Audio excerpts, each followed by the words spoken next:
Bula, my name's Simon, or Simonian Fijian, and I'm the face behind the Wakanabe brand. Today I'm going to talk you through some Kava testing using the Kava spectrometer. Previously the main testing option you had was to send your Kava off to a laboratory in the US, or locally it could be done at the University of South Pacific in Fiji.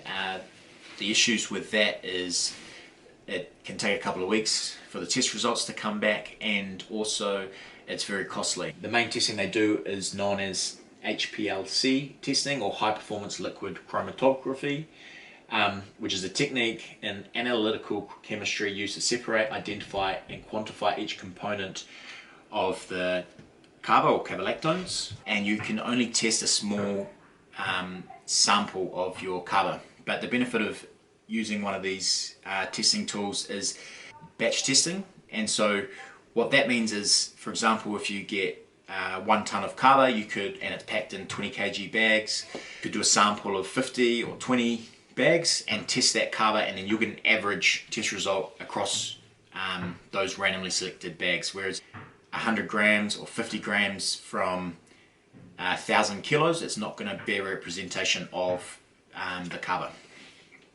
So yeah, what we're going to do here is we're down to our last 2 bags of our Tongan Kava from Tawhisi village in Vava'u. We've got another 100 kgs coming next week, so we'll do some more testing on those.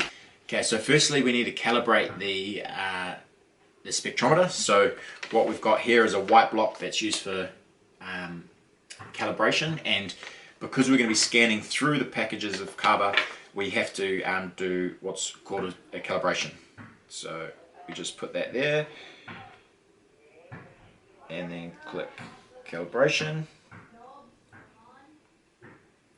Alright, now what we're going to do is 5 scans.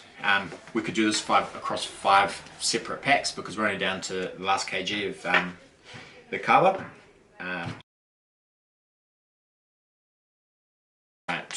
So what we've got here is a graph which has the chart results.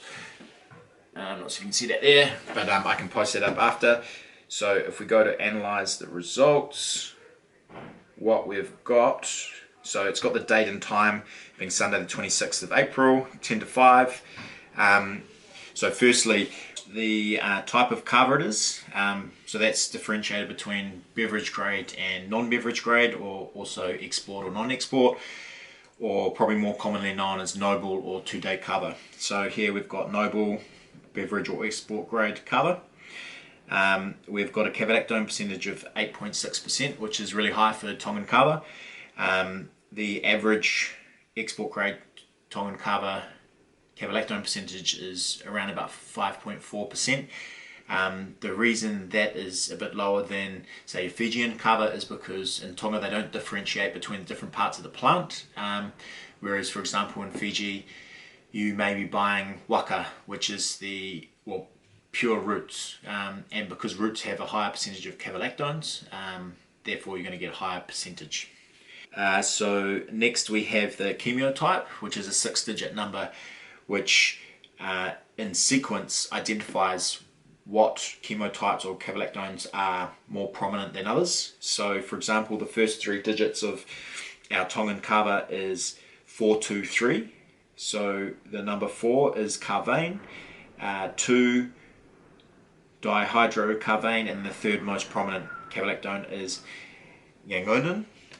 The carvane is known for happy or energizing properties. Secondly, the dihydrocarvane is for relaxing and sedating effects, and then 3rd most prominent cavalactone is yangonin with heady properties. There's a few other statistics and scientific information here that you can check out. We'll provide you the link with. So there you have it. That's how easy it is to test your Kava with the Kavalytics spectrometer.